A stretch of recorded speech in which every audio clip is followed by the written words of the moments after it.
Awesome stuff. Okay, right, guys. My name is Sia. I'll be the moderator for today's webinar. We are presenting our very first anti-human trafficking webinar from Willshir's side, and we'll be joined by A21, a nonprofit organization which basically works with kidnapped victims, trafficking victims, and basically the aim is to abolish slavery everywhere. Joining us, our presenter will be Melissa. She is the reach coordinator for A21. And we also have a special guest with her. Who will be joining us. She is the regional manager for A21 for operations in Africa and Europe, if I'm correct. So, yeah, without wasting any more time, Melissa, if you'd like to start, the stage is yours. Thank you so much. Yeah, I just also want to say from our side that we are so excited and really honored to be here. So thank you so much for the invitation and just giving us this opportunity. It is also exciting for us just to present on, of course, what we are passionate about, but this also gives us opportunity to really shed light on the reality of human trafficking and also just raising awareness. So again, thank you very much.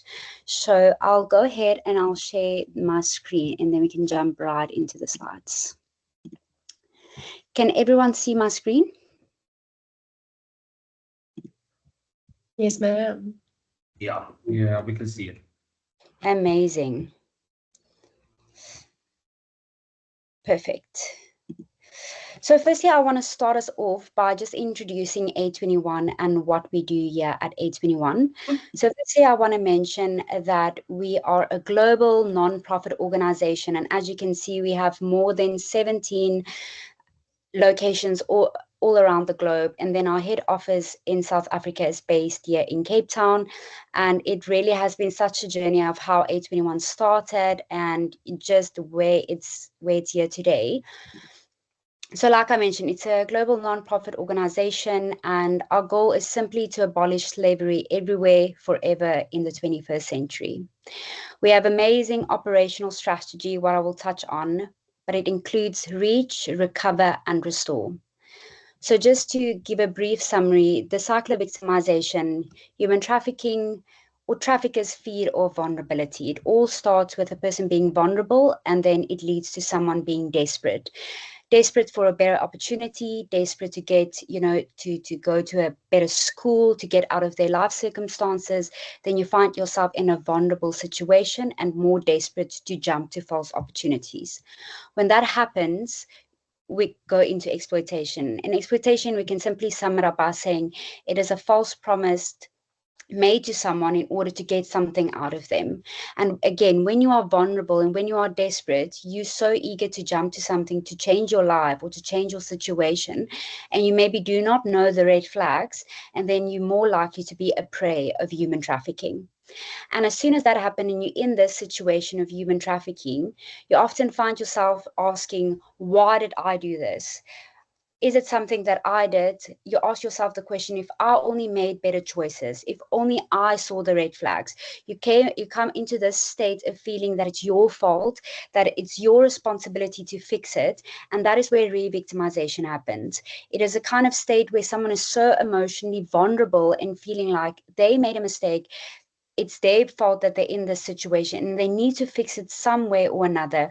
And that is again how vulnerability circles back.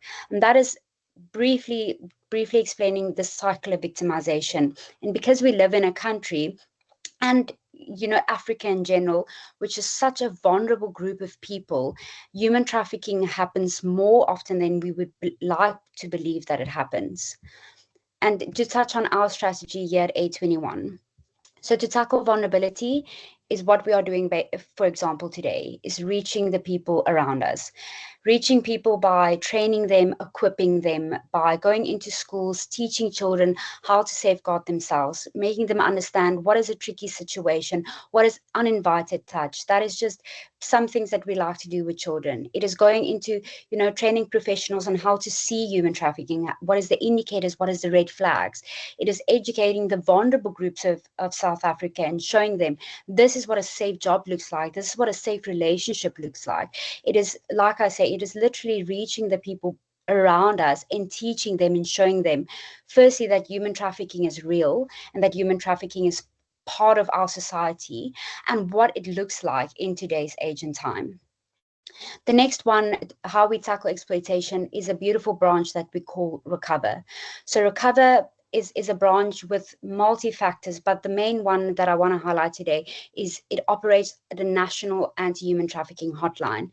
So all the reports of South Africa come in where anyone can phone the hotline number to report suspicion behavior or suspected trafficking to the hotline number, and then from there we have a dedicated team that do the case management, that liaise with certain partnerships like the Hawks with SAPS to get this victim into a safe place, to screen the victim to see is it possibly human trafficking and what the next steps are.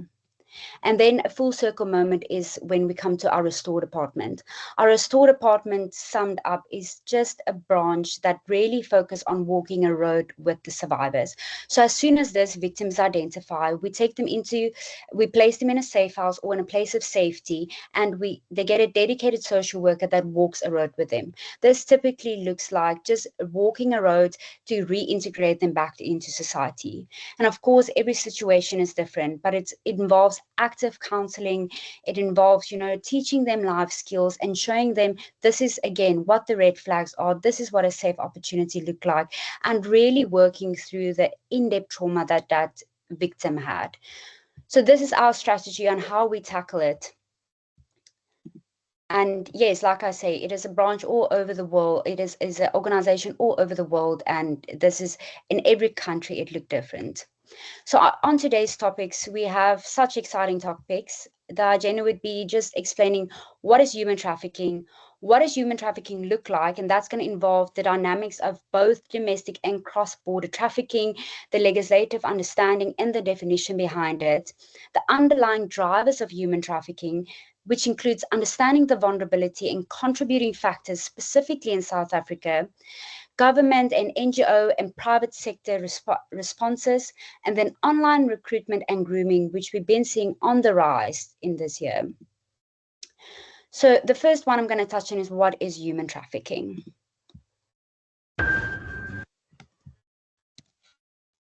Before I touch on that, I want to share a video. This video, it is just a short documentary clip that was made in South Africa, here in Cape Town, that just, again, sheds light on the reality of human trafficking and how easy it can be, and also just showing the public how easy it is to miss these signs. So I'm going to share this video.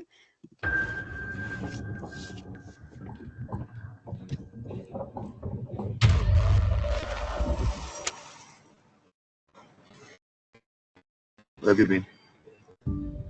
Where have I been? I ask myself that question every day. If I never met him, would life be different? You get good money. He told me he loved me.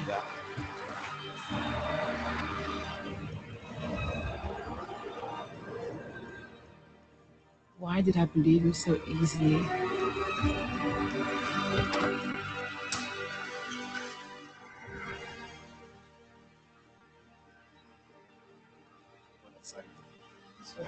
I don't want to do this anymore. I don't want to do this anymore. Go inside. Shut up!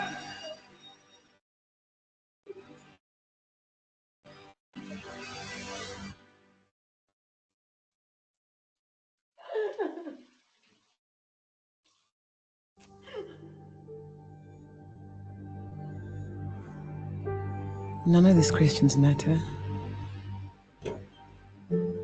What's done is done. I'm haunted by the decisions I made that day. He's all but a distant memory now. There's only one question that matters.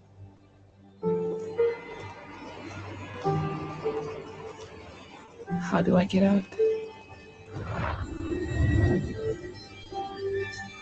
What is that? Huh? Talk.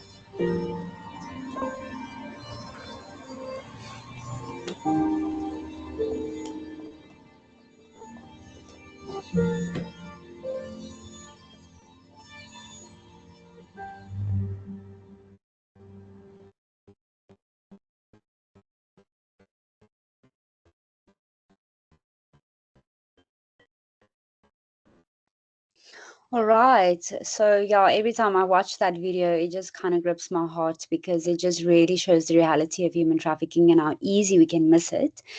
And I just want to emphasize at the end of the video, it boldly states, "Can you see me?" And again, this is why we do what we do, and this is why we are doing what we're doing today, is simply to shed light on it and understand how we can see it and how we can help these victims.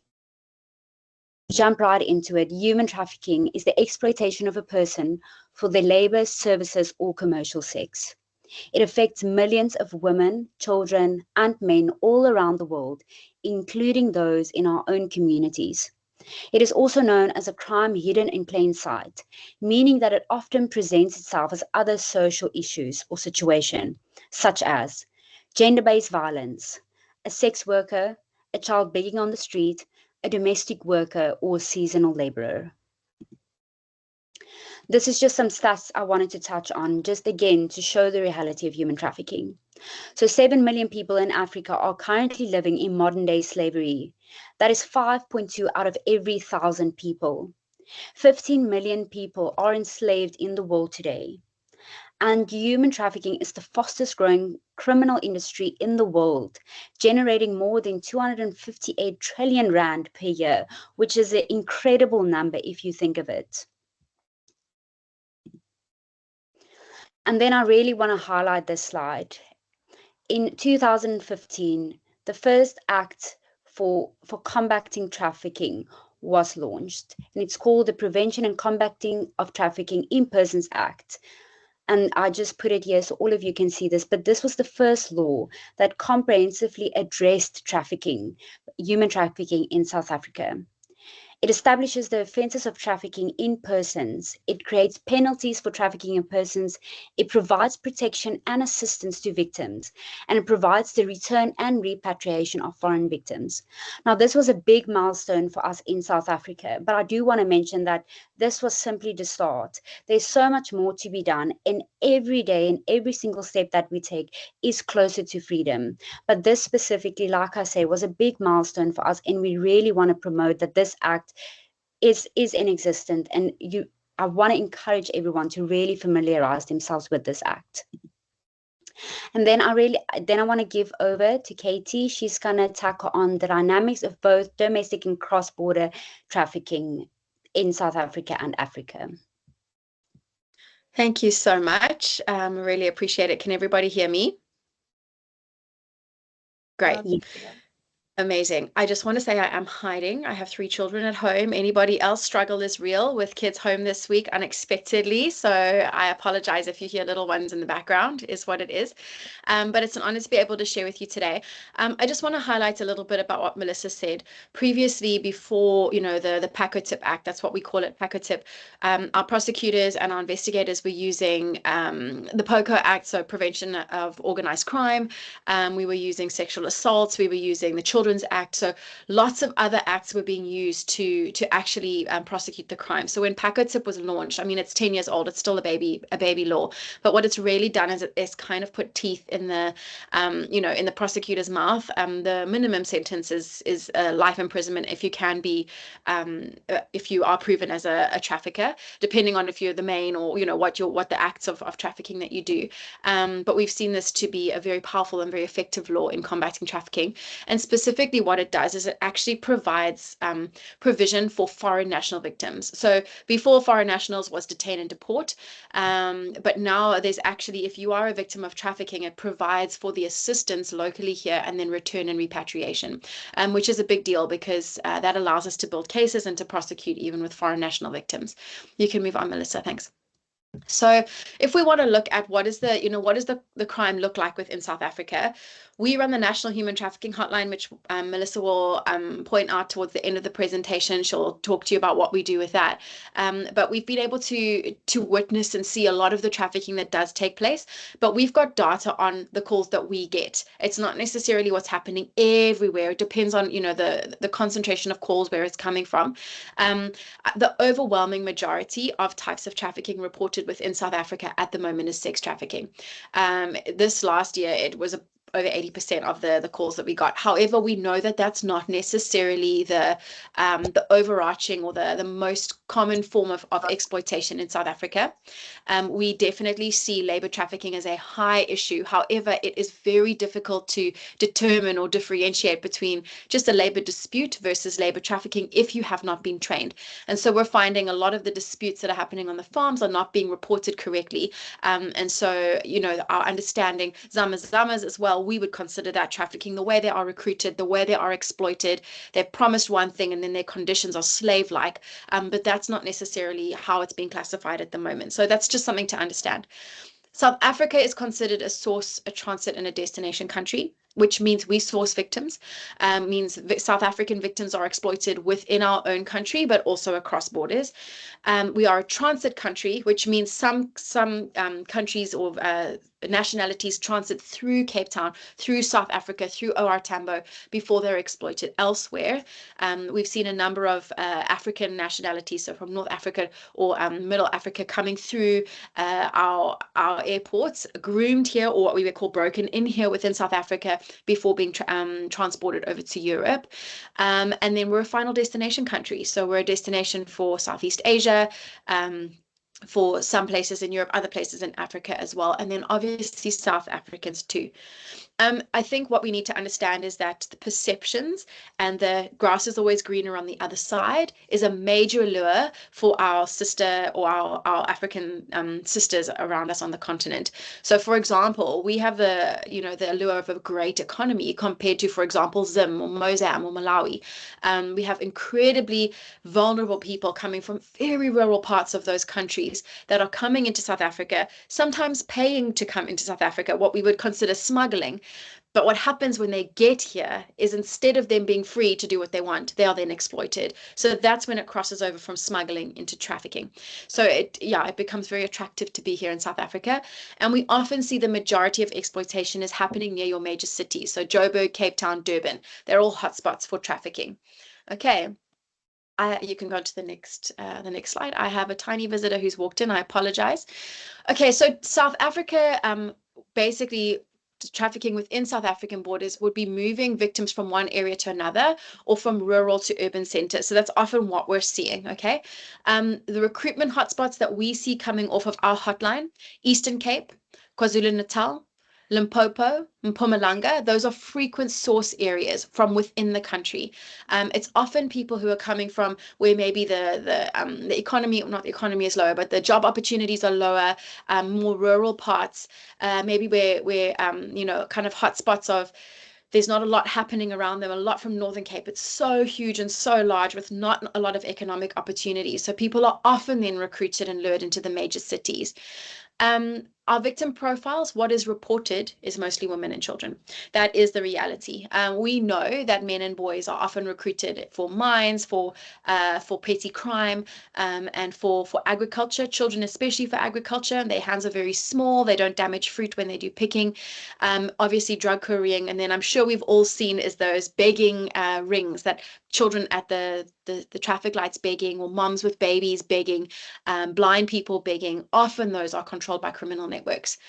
And then I know Melissa will unpack this a lot, but vulnerable groups, orphans, children, child-headed households, undocumented migrants, somebody with a disability. You have to ask the question, what makes somebody vulnerable? And that is the common factor that every victim has. People are trafficked out of vulnerability. You can also just look here. Sorry, that was for domestic trafficking. Melissa, you can go to the next one.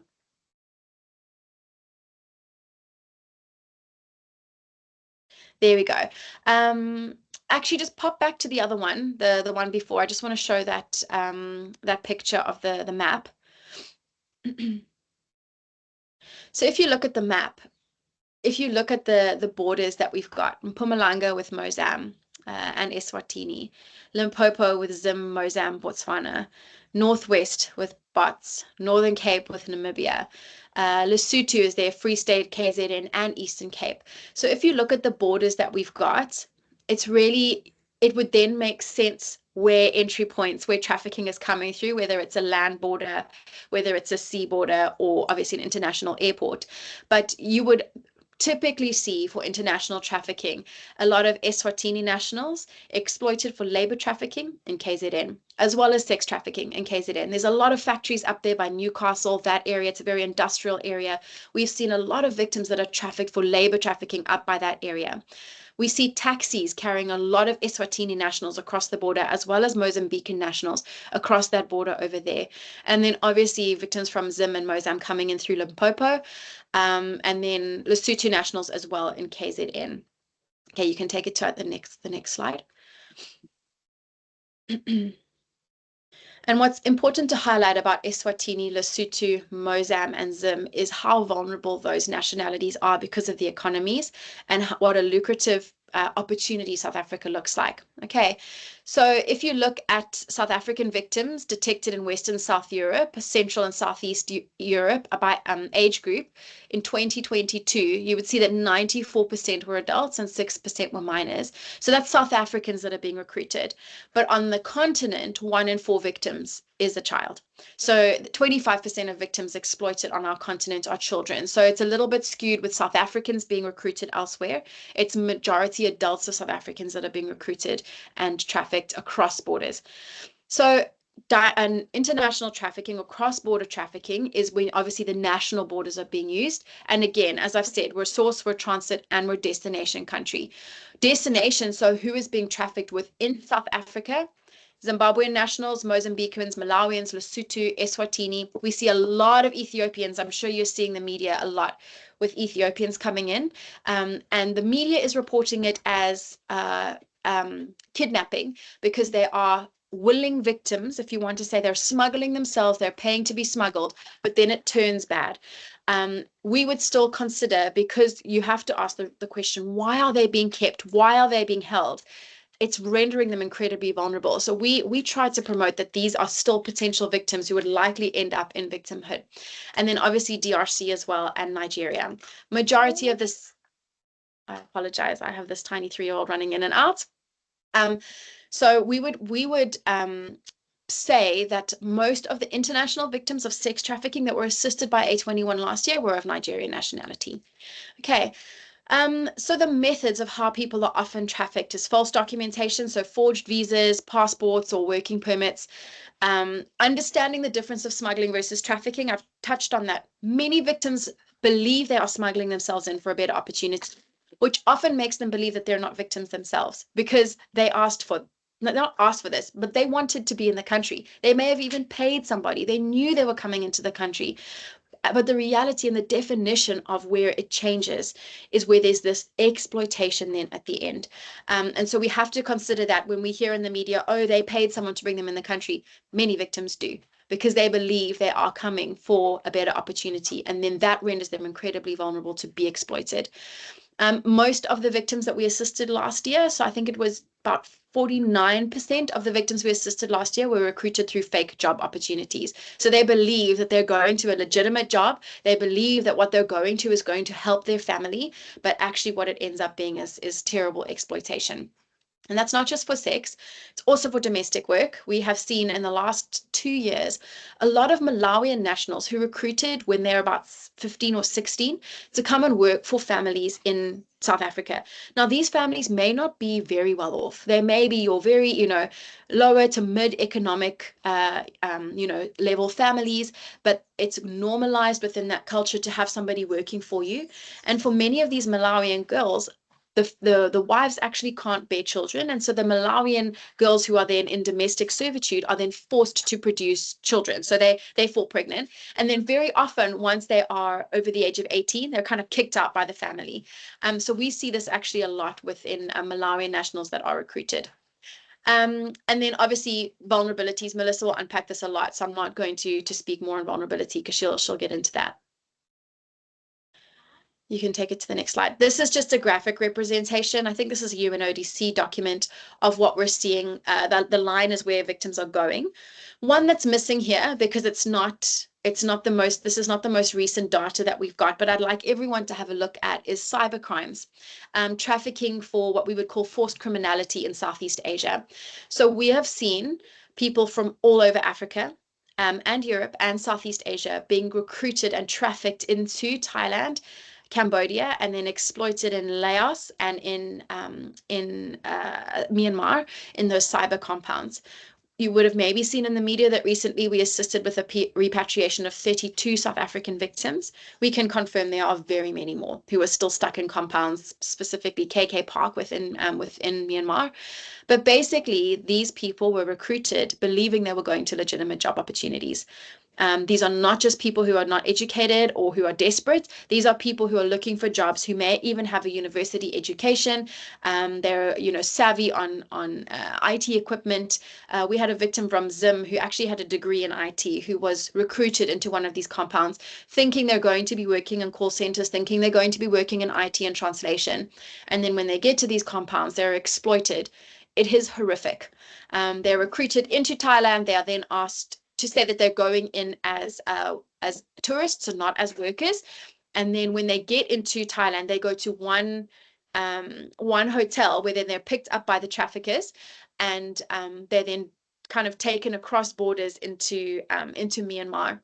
And usually it's, I want to say movie style, but what you would consider in movies. So, hiking through the vegetation, hiking through the forest there, and getting into these compounds that are literally manned with people with AK-47 pangas, keeping them inside. Their documents are taken away, and then they are tortured if they don't make the amount of money that they're meant to make. So I'm highlighting this one quite a lot because it's not represented on the map, but also because it's in the media, and I think most people want to know more about this.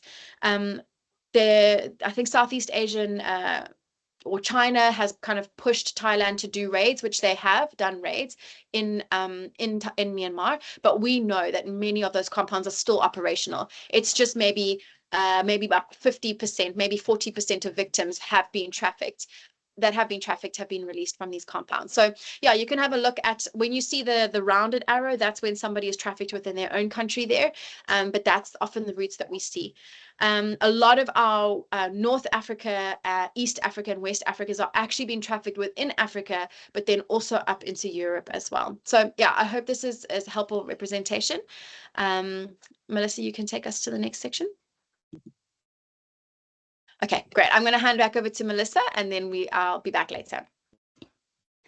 Perfect. Thank you so much. Yeah, that's amazing. And it really gives us such a, just an overview of how it can look like and how it can happen. So thank you so much for that. And then I'm going to dive into the underlying drivers of human trafficking. So as Katie mentioned before, and like I've also mentioned in the first slide that we did, human trafficking happens where there's vulnerability. It happens through the abuse of vulnerability and the exploitation of hope. And vulnerability can look different for each individual, but here's are just some vulnerabilities that we've been seeing, and some of the recurring vulnerabilities that we've been seeing. So of course, it's when people enter or remain in South Africa illegally or without the proper documentation. And a lot of the times what happened is a lot of the people would come with the proper documentation and with all the with all the legalities, and as soon as they come into South Africa or even out of South Africa into another country, the trafficker would take away their documentation and either hide it from them or literally just throw it away. And then those people are simply illegally in the country. And that would stress the victim, because then they're scared to speaking out, because that can look like going to prison or being arrested. So that's a typical example of how a trafficker can keep someone trapped and controlled by taking away their documentation and then leaving them illegally in South Africa. Another one is pregnancy and disability. A big one is addiction. And I want to focus on, the factor of addiction, just because, again, we live in a country where addiction is such a big thing. And as much as South Africa is, a destination for human trafficking, it's also a destination for drug trafficking. So South Africa in general is also really a big hub when it comes to, drugs and substance abuse. And again, to touch on what is currently on the media, I think we all are aware of the Jocelyn Smith case, and just with the new statements that's coming out, and the mother agreeing that she sold the daughter for money for drugs, just really sheds light on the reality of the addiction and of the addiction issue in South Africa. And we've been seeing this a lot, specifically in rural areas, and people that are so addicted they're so desperate and so vulnerable and literally go extreme measures.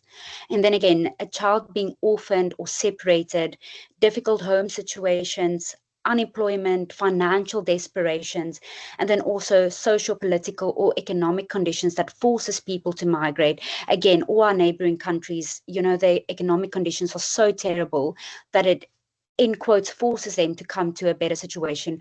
And again, it looks greener in South Africa. And then when someone has previously been abused or trafficked. And again, this is just a touch or a taste of some of the vulnerabilities, the biggest vulnerabilities factors that we've been seeing in South Africa. But again, vulnerability can look different for everyone. If you find yourself in a vulnerable situation, you find yourself in a desperate situation where you will literally just grab whatever is around you to get out of a certain situation. And this is just some examples that I want to touch on relating to the domestic and cross-border, but also to the vulnerability of it. So, for example, in domestic, it would look like rural youth from Limpopo, Eastern Cape, and KwaZulu-Natal are being promised restaurant or hospitality jobs, for example, in cities. So because they're so vulnerable and because they're really so desperate into, building a better future for their kids, they would just grab the opportunity and they don't even look into it. They just see this beautiful promise and they grab onto it. And then example for cross-border would be Zimbabwean migrants that are entering South Africa illegally and then falling into exploitative labor or sex work. Displaced people from Mozambique and then entering into South Africa through informal crossings and then being trafficked for farm labor. This is just some examples, but again, just showing that people are vulnerable and people are desperate, and then they will just grab this beautiful false opportunity that's presented to them. And then I want to touch on specifically the trafficking networks and the criminal groups. And this is actually so complex, and I think this can, it can branch out into many different things. But this is just some 4 major ones that we've been seeing. The first one is the large transnational syndicates. These are one-funded, well-connected networks operating across multiple countries. They use professional money laundering, false documentation production, and international transport systems. So these are people, again, that are very well funded, well educated, well connected. It is networks that operate across all these countries that are actually starting from the beginning or from a middle point and then stretching out into the rest of Africa. The next one is regional crime gangs operating within provinces or neighboring countries between Mozambique, Zimbabwe, and South Africa. Often trafficking victims for forced into labor, architectural work, or domestic servitude. And if we want to take this home specifically within the gang crimes that are happening in the Western Cape, this can also, a lot of trafficking happens in between those gang crimes. And then small family-based networks, and we've been seeing a lot more of this, and it's, I think, not just been seeing a lot more of this, but the light is kind of shedding a lot more on this, which families are, there's a network in rural areas, specifically when it comes to families, and it's kind of a culture thing, for example, to sell your children or to send out the women of the family into sex work. And again, when that happens, the people are more vulnerable to fall prey to human trafficking. And then loose networks or individual operations, freelancers operating alone or forming temporary partnerships with criminal. So again, it's people that are just, maybe vulnerable just for some cash, and then they will connect with someone and just temporary partnering with them. This is practically common in online recruitment and grooming. But again, this is a very complex area, and it can really branch out into many different areas. But these are just some of the large ones that has been showing. Melissa, I just want to jump in here for a second, just on small family-based networks. Not last year was a bit less, but the year before, 16.9% of the victims that we assisted with were trafficked by a family member. So that's a huge amount of victims who were trafficked by someone who was in their blood circle. Then if you added onto that, the victims who were trafficked by a friend or somebody that they trusted, so that they knew, it went up to almost 40% of the cases of how they were recruited. So that's really important to understand how trafficking works. We always stranger, and yes, sometimes case. But modus operandi is earning trust so that the victims do not self-identify. They believe that they had a part in their exploitation because there was an agreement or there was a trust or whatever it may be. But the Jocelyn Smith case is a very good highlight for something that we see far too often, is a family member directly involved in their trafficking. Thank you so much. And then just to touch on how it is done, and just to sum it up, it is literally done by a false promise, a false opportunity, a promise for a better future, of creating a better future for your children, or creating a better future for yourself, or of getting out of a situation and maybe earning more money or moving to a better place. It is a false opportunity and a false promise. It also happens through false relationships or the lover boy / lover girl schemes, where people are, being groomed and being deceived, actually believing that someone loves them and cares for them, and separating them from their family and isolating them. And then when they finally trust this person, they're either being exploited for sex or for labor. Abduction, sold by family or friends, or repaying a debt. And we've been seeing this also a lot with repaying a debt. A lot of traffickers would say, just come and work for me. I'll pay for your expenses. I'll pay for your flight ticket. I'll pay for your accommodation. And then as soon as the person moves from their home to the trafficker would literally bond them and say, you have to pay me back. And the reality is these people would work literally till the end of time and their debt will never be repaid. And that's just an example of how the trafficker, again, takes control of the situation and of the person. And these are a lot of words on the screen, but I'm just going to touch briefly and explain all 4 of them. But this is again how it is done. So it's either done by threats of harm or use of force, by coercion, either physical or emotional, and by fraud and deception.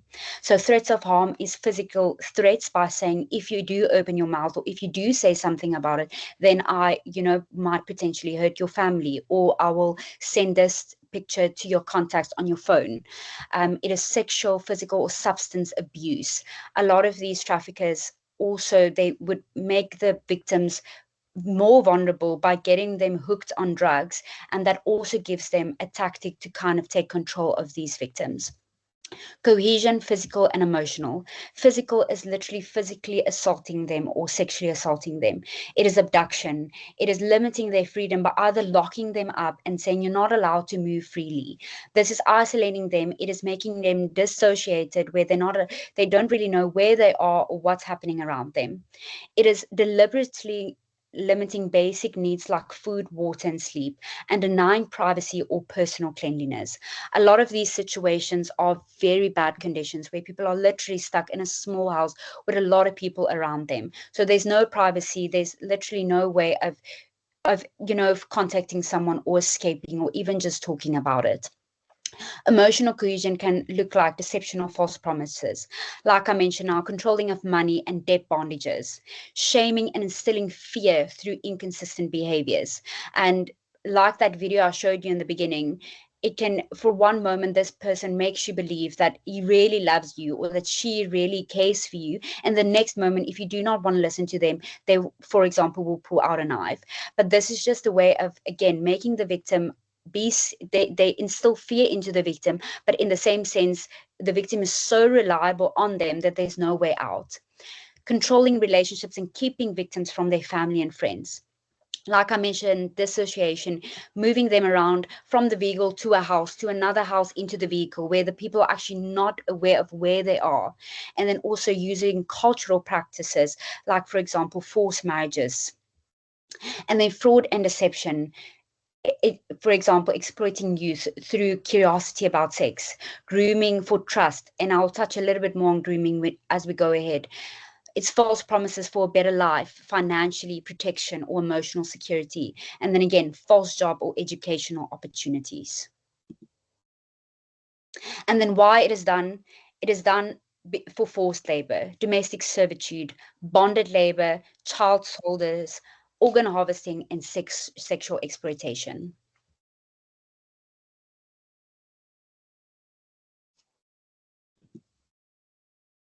And then I'm going to hand over to Kati again to discuss the responses from government and NGOs. Thank you. Okay, so there's a lot of content that we're covering, but I think to just take into account what Melissa has said there, I should switch on my camera, I apologize. The key thing with trafficking is people are recruited through force, fraud, or coercion. So obviously you'll get this presentation and you can see the different forms of coercion, but force, fraud, and coercion, that is how someone's consent is obtained, or how you get control over them. So I think that's just the key thing to understand from that slide over there. We often think, like, how could you get yourself into this situation? Well, if you've got the threat of physical harm over you or your family, if you believe that you're taking a legitimate job opportunity, that kind of deception or that fraud, or physical coercion, limiting freedom of movement, these are the things that render people incredibly helpless once they have been recruited. Okay, Mel, you can go into the next section. So what is our response? I think it's key to understand that there is quite a coordinated response. There does need improvements in specific provinces, depending on which province you're sitting in. But the way the Pakatip Act works is that there is a national coordination level. It's called the NICTIP, or the National Intersectoral Committee Against Trafficking in Persons. And this is made up of the key departments that are that have a role to play or a buy-in in actually ensuring that this law is outworked. DOJ is the chair, so they're the custodian of the law, and they co-chair with NPA. And they look at ensuring that the law is and the procedures are being carried out in every province. The key role players would be DSD, Department of Health and Home Affairs, and then obviously NGOs. Those are probably, and obviously SAPs. Those are probably your most active departments within the NICTIP, but you'll see we have representation from DIRCO, from Labour, from DSS. We've got GCIS, which that we're working on a national communication coordination that comes from there, and obviously SARS is involved as well. So, and then NGOs sit on this. So that's the coordination structure from a South African side. This is then replicated on provincial levels. So it's not just happening within the national side. We meet once every 6 weeks or so provincially, and every province has the same representation, where you look at what are the hiccups or the barriers to the cases that we're seeing, what are some of the changes to the law, the updates to the law that need to be made, the cases that are on the court roll, all of that. So I will say it's been exciting to see that develop. We've been in South Africa since before this law was ratified or promulgated, and so it's exciting to see how this has grown across the country. There's still a lot of work to do, but I think we're in a fairly solid and good place for where we are now. Yeah, just a lot more resources need to be given to our investigators. That's our assessment of it.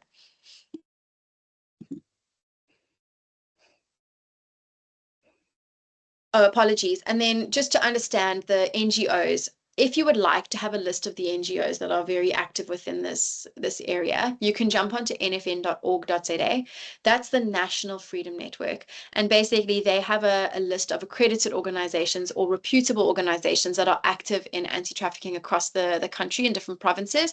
That's probably the best place to go to look. And it's also, you can join the NFN. If you're involved or you have a buy-in, we have trainings, once every other week or so. There's a great online platform. So if that's something for you guys that's of interest to you, this is a network that you definitely can, get involved in. But for reputable organizations, NFN is definitely the one that you want to connect with. Thanks, Melissa. Perfect. Thank you so much.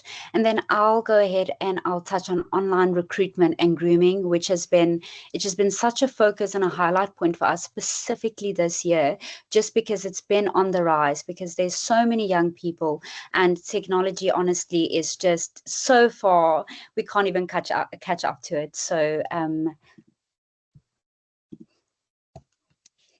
apologies for that. So I'm going to show a video, and this is a video that really shows the reality. And I think if we all can think back of when we were in school, I feel like this has happened in all type of schools. If you're in a rural school or even like in a very wealthy school, this really happens all over the country in every situation.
test papers from last week. Some of them good, some of them not so good. I think we all need to improve before the real thing in a couple of weeks. Thank you.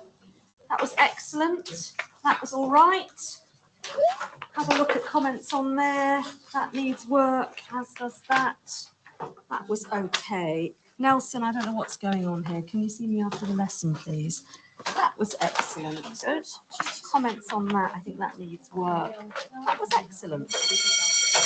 Okay, so characterization and criticism for next week, please, everyone. Nelson. Nelson.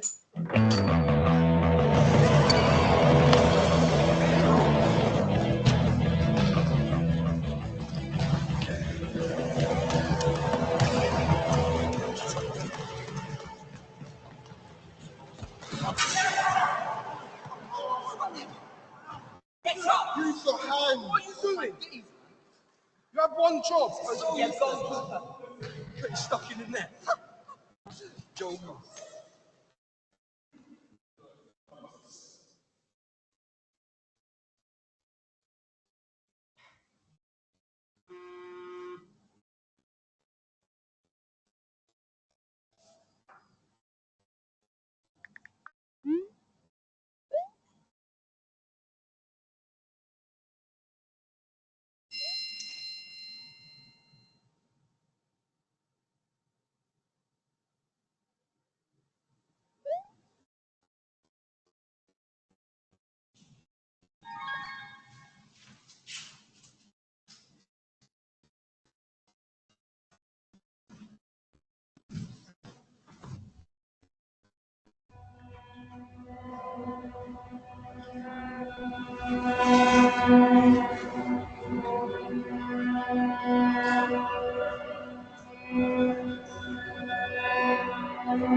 All right, so before I jump into the slide, I can just say that that video is really such a good video to highlight, firstly, the vulnerability of someone and then grooming. I think we've seen, like from the beginning, this person was overstepping a boundary and then finally got something out of it and then used it for bait to get something else. So that video is actually such a good video just to show, like I said, the reality of the vulnerability of it, and then also the grooming factors. So human traffickers have shifted heavily into online spaces, particularly where youth are vulnerable. So instead of physical recruitment like schools and villages, they use social media, messaging apps, gaming platforms, and online forums that are now the primary tools. So like I say, the first step is targeting. That is, find isolated, vulnerable youth. So, for example, those posting about family problems, financial struggles, or seeking modeling or even job opportunities. Then the second step is gaining the trust. So it's a lot of compliments. As you could see in that video, the first step was not the person or the man asking for the boy for a picture. The first step was simply saying, wow, what a good game. Like, you're really good in this game. Well done on that score. So it's compliments, it's emotional support. It can also include something like, wow, you really look good in this picture. Like, I really like, your style, or I really like how you did your hair on this picture. It is love bombing. It is a lot of affection and a lot of promises. Then the third one is desensitizing and isolating. So as you could see in that video, this boy gradually, kind of went from to a place of secret. It's like a secretive place, and the grades was his grades was descaling. He was descaling in sport, and he was isolated completely, where he just focused on this girl that he was speaking to. So it's gradually pushing boundaries, sending inappropriate messages, discouraging the victim from trusting parents or teachers. So in this video, you didn't see it, but what we've also been seeing is, for example, if there's a person that come out of a vulnerable state, this person would say things like, I know no one understands you, but I understand you. Why don't you share what happened today with me? I know your fight with your mom was so bad, but I trust you and I believe you and I love you. So it is overstepping a boundary and saying inappropriate things and discouraging the victim from trusting parents. So it's kind of isolating you from your parents and believing you that no one else loves you or even understands you than that person. And like I say, it's pushing boundaries. So it can either be by sending a picture, sending an inappropriate text message, just testing the waters literally and seeing how far they can get you. And that's when the last step happens, is the exploitation and the control. So it's forcing the victim to send explicit photos or arranging to meet in real life for abduction or exploitation. And I think also what's been so evident in this video is sometimes the victim can't help but fall into that place of force, because grooming happens from the very first text message or, interaction, social interaction, and then you kind of just find yourself in a place where you're so vulnerable, you're so desperate, and you really seem to believe this person and trust this person that you simply force by sending them something. And then, as you could see in the video, this person said, this is what happens when you break my heart. And then that person started sending out this video to the rest of the school, and that is also again by threatening them or harming them. And usually the next step would follow, for example, paying a large amount of money, or like I'm saying, arrange to meet in real life. So actually that is not the end of it. It can always increase to something worse, but that is just like I say, a brief sum up of how grooming can happen. And then how online recruitment and grooming happens. So it happens through social media platforms. I think the majority of us know that social media has been such a big, not necessarily an issue, but has been such a big platform, specifically when it comes to the youth. We don't necessarily go to the newspaper anymore to look for jobs. We go on LinkedIn, we go on Instagram. We don't, go necessarily on YouTube to watch videos. We go on TikTok, which is so easy. You literally just sit and scroll. You connect with people, over WhatsApp and Twitter, people that, think are like-minded. So traffickers create fake profiles pretending to be someone else, like modeling scouts, talent agents, business owners, or even young people like peer recruiters. And then again, victims are lured in by false promises, false job opportunities, and then romantic relationship, like the lover boy or lover girl scheme, and then sponsorship for education or travel. And another big one that I really want to emphasize on is online gaming platforms. And this has been a very big one, specifically when it comes to minors and when it comes to youth. So games like Roblox, Fortnite, Minecraft, these are all games that are actually not intended for youth to play, but because we as the community and parents, we do not know the red flags, we allow our children to play games like this.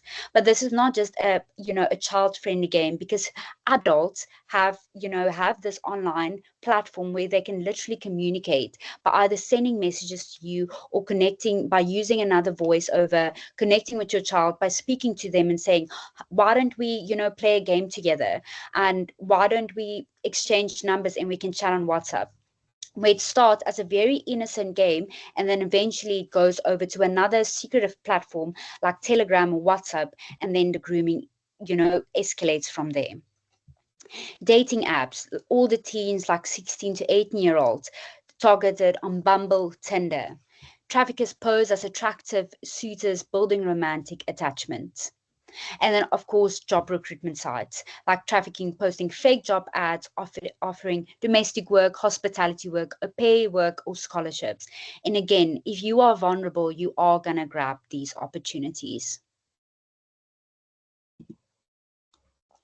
And then just to finish it off, I want to touch on what is my role and what is your role. The first thing that I want to mention and really want to stretch, if you suspect it, please do report it. The biggest thing about A21, and not just A21, but tackling this organized crime, is taking hands by not just simply by, if you suspect it, report it, but also partnering with us. So I always say that we would rather go out and screen someone and do all the heavy work, and rather see that someone is not a victim of trafficking than not go out and do the work and then someone is trapped in slavery. So if you do suspect it, even the tiniest suspicion, please do report it to us. And that could really be the potential freedom for someone. And how you can do that is by contacting our national human trafficking hotline. This hotline is operational all over South Africa. It is toll-free. It is open 24/7, 365 days per year. We also have amazing tele-interpreting services available, where every language of South Africa is covered, where someone can report, or even just report on themselves in their own language. We have a beautiful team, a dedicated team that really, really operates this hotline. And then another thing that I really want to stretch is our job vetting services. If you know of someone, or even if you find yourself in a situation where you see a job opportunity, either being posted on Facebook or Instagram, or even just, on LinkedIn, a trusted platform like LinkedIn, and you are not sure about, about this job, we have a job vetting service where you can phone the hotline and we can vet it for you. Of course, we have a big database. We keep all the locations of reported sites. We keep all the name of the reported people. So we have such a big database. We can go back and say this has been reported before, so it does potentially can be an illegitimate job. And then I also want to focus on the chatbot, which is a new feature, but a very exciting feature. A lot of people do not have the privacy or even the time to pick up the phone and make a report, especially if you do find yourself in that situation. And that's where the chatbot was born. I want to encourage everyone on this chat, if you are not joining from your phone and you have your phone on you, would you please scan this QR code? You can simply do that by literally opening your camera and just pointing your camera to the icon, and then there will be a little dongle that you can click on, and that dongle will take you straight to WhatsApp. And the WhatsApp is literally, you can make a report on it, you can read more about human trafficking, you can download all our free resources online, you can download on it, you can do job vetting. Literally, the chatbot is for you to use and for you to be able to serve by it. And again, we really want to encourage you to take a picture of this and to share it with people around you, because this chatbot really has been such a milestone for us into getting reports in. Can I just jump in there for a second, Melissa? I also want to say that if you are a parent, or if you've listened to some of this stuff and you're feeling a bit nervous, like I have children, or how do you even talk to children about this? Within the chatbot, you can ask for, you follow the chat through, and you can look at our resources. We have great guides. I know, Melissa, you'll touch on it now, but parent guides on how to have a conversation with your teen, or how to have a conversation with your child. All of that you can download from the chatbot as well. So even just not from a reporting side, but from a resource side for yourself, to just check out that chatbot. Yes, thank you so much. And then I also just want to touch on this. These are just some other ways to make a report or to submit a report. So you can either do it online report by using this. This is just a screenshot of how it will look. So it will literally just be, you can remain anonymous, or you can enter your first name, your mobile, how many potential victims, the location of trafficking, and then the details. Or you can simply also do it through our email, which is info@thehotlinenumber.org.za. And then, as Katie mentioned, the QR code is not just for reporting, but definitely also for education as well. So here are just some. So for example, we have parent guide for kids. We also have parent guide for teens. We have the safe employment guide, the safe relationship guide. We have educational guides, and on our WhatsApp, I also want to highlight that we also have a website, and you can go and click on our landing page, which I will also share after this training, but that will specifically take you to all our resources and also some trainings, facilitated trainings that you're welcome to share. You're even welcome to, you know, do it yourself. But this is just to show you that we do have a lot of prevention materials and resources, and we really do encourage you to make use of it. And then, yes, that is us. Thank you so much. And we just, yeah, we again want to thank everyone for just inviting us and for giving us this opportunity. And I know we went a little bit over time, so I do apologize for that. But if there is room for questions, then yeah, I'm sure me and Katie, we are very happy to answer those questions for you. All right, thank you, Melissa. Yeah, we really enjoyed your presentation. Seems like you and Katie have obviously worked with this a lot, so you have a lot more insights. I took down a couple of questions, but you know, considering the time, I'm just going to ask one question that's actually really fascinating to me. You guys mentioned that there is a lot of cross-border trafficking that happens, and I mean, with South Africa having so many, or sharing a border with so many other countries, that cross-border kid trafficking has also been an issue. So you guys gave us South African responses, a list of responses that we have nationally. But what about cross-border intelligence sharing mechanisms? Do they exist? Or if they do exist, have they been, you know, impactful, for lack of a better word? And also, what can we also do as the public? You know, we do have methods to share or report trafficking through A21, but with regards to government-led operations and so on, what measurable impacts are they? That's a really good question. I'm happy to take that one. Yes, intelligence sharing does happen across borders. DIRCO is one of the key departments in, you know, the outworking of the legislation. Obviously with the SADC nations, it's much easier, and there's a lot more cooperation on data sharing. So there's a shared platform that USAID assisted with getting the SADC nations onto to upload data that's coming there. There's obviously also data sharing, which is on hold at the moment with the US government, but with JTIP, so that's the Justice Department Trafficking in Persons, where data sharing is there. And also, so it just depends on where the crime is happening or what's taking place. But for example, what happened now in Southeast Asia, there was a lot of government cooperation. If you understand how those operations worked, is that they would not release nationals from Myanmar into Thailand in order to be repatriated unless there was governmental cooperation. So that does say that our government is cooperating quite well when it comes to data sharing. I do think that there's far more work to be done. I can tell you from a personal level, knowing and sitting on these fora, that our data collection is still flawed. Our SAP system doesn't speak to our MPA system, doesn't speak to our DSD system. Everything is collected differently. And I know that the NICTIP is working very hard on one collated system that, no matter which department is entering it, the victim is tracked through. But that's not unique to trafficking. That is a South African issue with data collection. Unfortunately, but there is cross-border cooperation. International social services has to get involved if there's an international repatriation. So it definitely could improve, but I will say that we have seen it there. And how can you guys get involved as the public or within your, with your organization? I do think it's building up credibility within the areas that you're in. If they're community policing forums that you connect with, who are your usual role players that you connect with, but showing yourself as a valuable tool, I think, is one way to do it. But okay, so I apologize for that, everybody. But I think the best way to do it is to report what you see. Never underestimate the power of reporting. I share this example quite often, but we had one of our top prosecutors in Gauteng, Advocate Karina Kutsia. She had a case where a trafficker was about to be let out on bail, and she gave us his name and his modus operandi and his address. And she said, has the hotline got any data on this individual?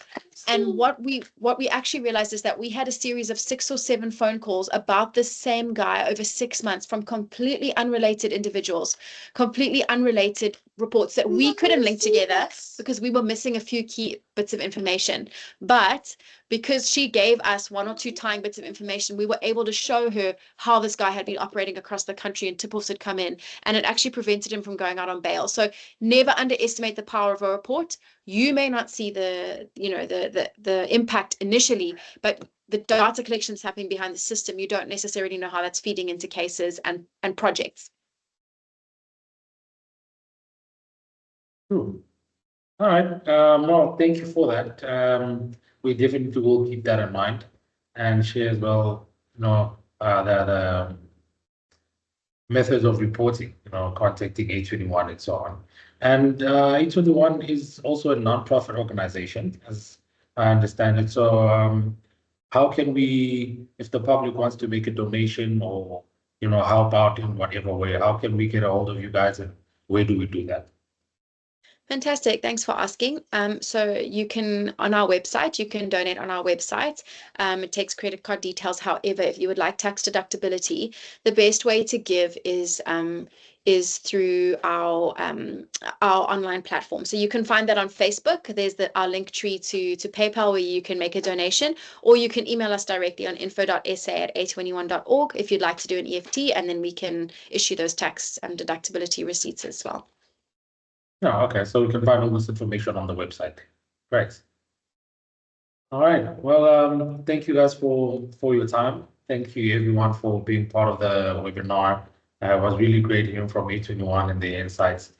And yeah, that's pretty much it. Thank you guys. Enjoy the rest of your week.